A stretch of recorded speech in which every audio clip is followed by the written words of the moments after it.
बच्चों last time पर हम लोगों ने एसिड बेस सॉल्ट्स, अम्ल क्षार लवण या एसिड बेस सॉल्ट्स का चैप्टर को पढ़ रहे थे और उसके अंतर्गत acid base salt pH scale और इंडिकेटर्स ये सब पढ़ लिए थे और उसी के अंतर्गत जो टॉपिक्स थे और वो हम सब लोगों ने डिस्कस कर लिए।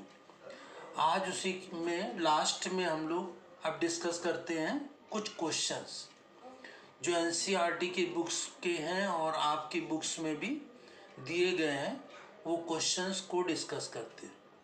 ठीक है ना। तो इसमें सबसे पहला क्वेश्चन है HCl। ठीक है ना। पहला क्वेश्चन है यहाँ पर HCl और HNO3। HCl और HNO3 ये दोनों आदि जलीय विलयन अम्लीय अभिलक्षण क्यों प्रदर्शित करते हैं, जबकि अल्कोहल और ग्लूकोज जैसे यौगिक विलयन में अम्लीयता का अभिलक्षण नहीं प्रदर्शित करते हैं। तो यहाँ पर C2H5OH और ग्लूकोज C6H12O6। ठीक है ना। तो यहाँ पर ये क्वेश्चन पूछा गया है कि HCl और HNO3 आदि जलीय विलयन में अम्लीय अभिलक्षण क्यों प्रदर्शित करते, जबकि अल्कोहल और ग्लूकोज जैसे यौगिक अम्लीयता लक्षण प्रदर्शित नहीं करते। तो ये HCl है, ये भी एसिड है, और HNO3 ये भी एसिड है। तो ये एसिड के करैक्टर को शो करते हैं, जबकि ये अल्कोहल है और ये ग्लूकोज है, ये एसिड के करैक्टर को शो क्यों नहीं करते हैं। तो ये इसमें पूछ रहा है क्वेश्चन को। ठीक है ना। HCl और HNO3 ये एसिडिक करैक्टर को शो कर रहे हैं, जबकि अल्कोहल ये एथिल अल्कोहल है और ये ग्लूकोज है। ग्लूकोज का फॉर्मूला होता है C6H12O6। ये एसिड के करैक्टर को शो नहीं करते। जबकि आर्नियस ने बताया था कि जो H+ आयन देते हैं वो एसिड होते हैं। ठीक है ना। तो हाइड्रोजन इसमें भी है, HCl में, HNO3 में भी हाइड्रोजन है, अल्कोहल में भी हाइड्रोजन है, और यहाँ देखें ग्लूकोज में भी हाइड्रोजन सभी में है ना। लेकिन इसमें ये कहा गया HCl और HNO3 ये एसिडिक करैक्टर को शो कर रहे हैं, लेकिन अल्कोहल और ये ग्लूकोज ये एसिडिक करैक्टर को शो क्यों नहीं करते, जबकि इसमें हाइड्रोजन है। तो इसका सीधा आंसर होता है कि HCl और HNO3, ठीक है ना, ये जब लिक्विड मीडियम में होंगे और या जल में डिसॉल्व होंगे तो ये हाइड्रोजन H+ आयन देंगे। ठीक है ना। इसलिए ये एसिडिक करैक्टर शो करते हैं, जबकि अल्कोहल C2H5OH अल्कोहल और ग्लूकोज ये जल में डिसॉल्व होने पर H+ आयन नहीं देते। ठीक है ना। H+ आयन न देने के कारण ये एसिडिक करैक्टर शो नहीं करते। ठीक है। जबकि HCl और HNO3 ये एसिडिक करैक्टर शो करते हैं क्योंकि ये H+ आयन देते हैं। ठीक है ना। तो ये आंसर हुआ पहला। तो इसमें क्वेश्चन था HCl HNO3 show the acidic character but alcohol and glucose not show the acidic character. Why? So HCl and HNO3 give the H+ ion, but alcohol and glucose not give the H+ ion in liquid medium. So HCl and HNO3 show the acidic character, but ethyl alcohol and glucose not show the acidic characters. This is the first question. ठीक है। अब इसके बाद next question है अम्ल का जलीय विलयन क्यों विद्युत का चालन करता है। जो एसिड होते हैं, एसिड का लिक्विड मीडियम में ये करंट को पास करते हैं। एसिडिक सॉल्यूशन जो होता है वो करंट को पास करता है, तो करंट को वही पास करेगा जिसमें आयंस होंगे।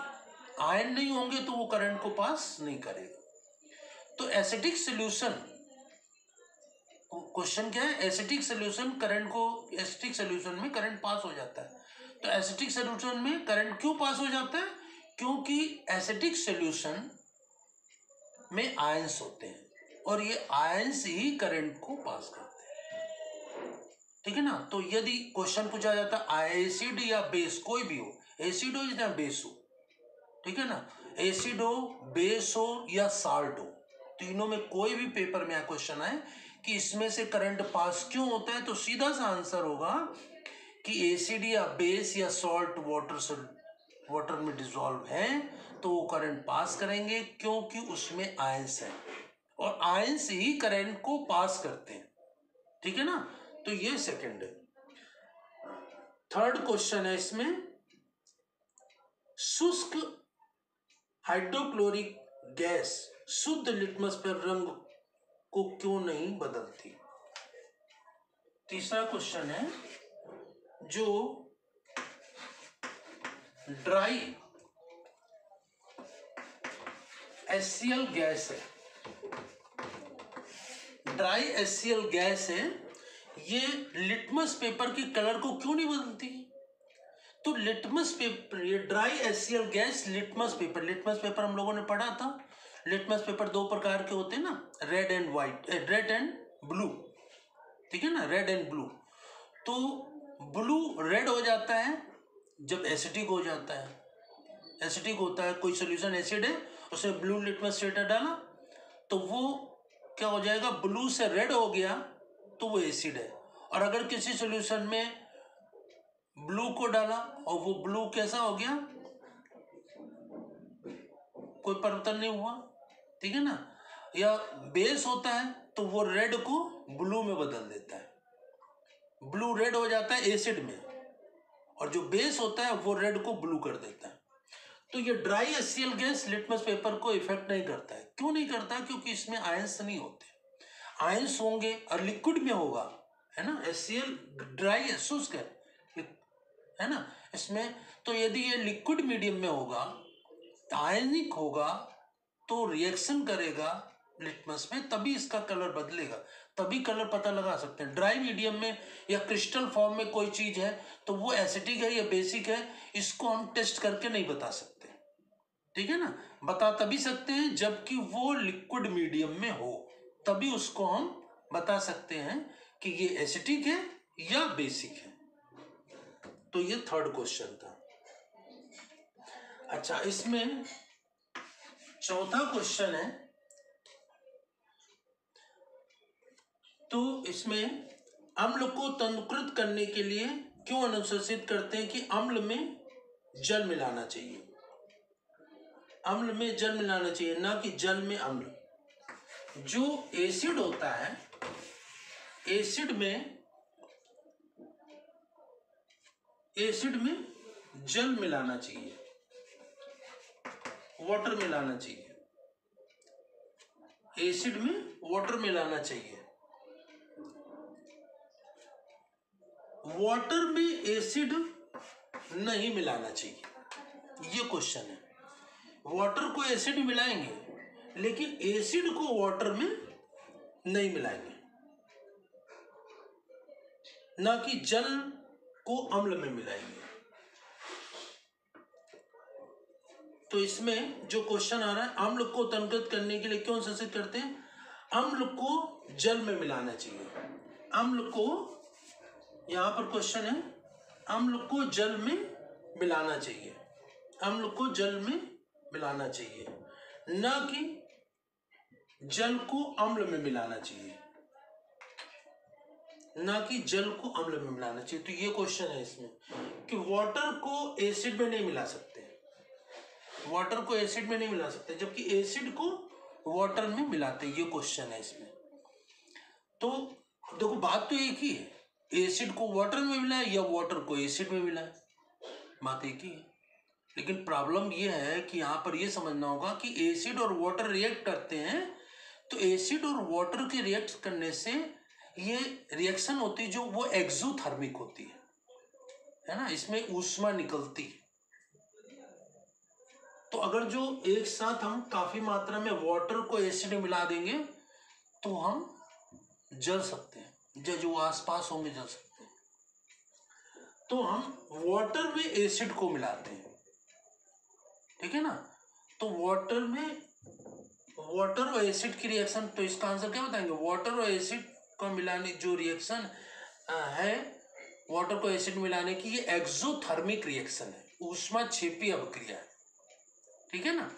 तो अगर जो वाटर को एसिड में मिलाएंगे तो बहुत ज्यादा मात्रा में ऊष्मा निकलेगी, हीट निकलेगी, ठीक है ना। तो वो नुकसान पहुंचा सकती है। तो इसलिए क्या करते हैं, एसिड को वाटर में मिलाते हैं। और कैसे मिलाते हैं, इसका तरीका भी होता है। जैसे कि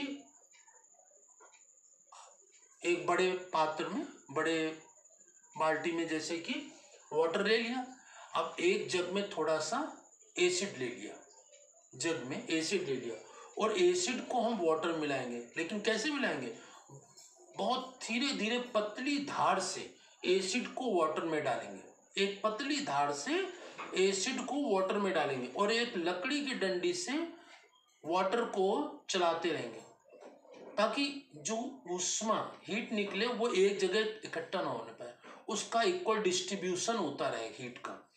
तो वाटर में लकड़ी की डंडी से उसको मूव करते रहेंगे, चलाते रहेंगे, है ना, जिससे कि हीट एक जगह इकट्ठी ना होने पाए। और एसिड को वाटर में बहुत पतली धार से बहुत धीरे धीरे मिलाएंगे, ठीक है ना। तो इससे क्या हो जाएगा, जो एसिड है वो डाइल्यूट हो जाएगा और उसमें भी नहीं निकलेगी। लेकिन वाटर को एसिड में डाला तो एसिड तो बहुत लार्ज क्वांटिटी में है, तो वो एक साथ उसमें निकल आएगा। लेकिन यहाँ पर हम क्या करते हैं, वाटर ज्यादा मात्रा में ले लिया और एसिड थोड़ा ले लिया, और एसिड को बहुत धीरे धीरे पतली धार से गिराएंगे और वाटर को एक लकड़ी की डंडी से चलाते रहेंगे, है ना, जिससे कि जो हीट निकलेगी वो इक्वली डिस्ट्रीब्यूट हो जाएगी। तो ये क्वेश्चन याद रखेंगे। वाटर और एसिड का जब मिलाते हैं, एसिड को डाइल्यूट करते हैं, तो डाइल्यूट करते समय वाटर को एसिड में नहीं मिलाते बल्कि एसिड को वाटर में मिलाते हैं। एसिड को वाटर में मिलाते हैं तो क्या करते हैं, बहुत धीरे धीरे एसिड को मिलाते हैं, जिसमें एसिड की क्वांटिटी कम होती है और वाटर की क्वांटिटी ज़्यादा होती है, और इसको चलाते रहते हैं जिससे कि जो ऊष्मा है उसका समान वितरण होता रहे। तो ये हम लोगों ने आज कुछ क्वेश्चंस डिस्कस किए एनसीईआरटी के, ठीक है ना। ये इंपॉर्टेंट क्वेश्चन है, अपनी कॉपी में ये इसको समझ करके नोट करेंगे। इसी के आगे नेक्स्ट टर्म पर कल हम लोग आगे इसी के क्वेश्चन करेंगे। धन्यवाद।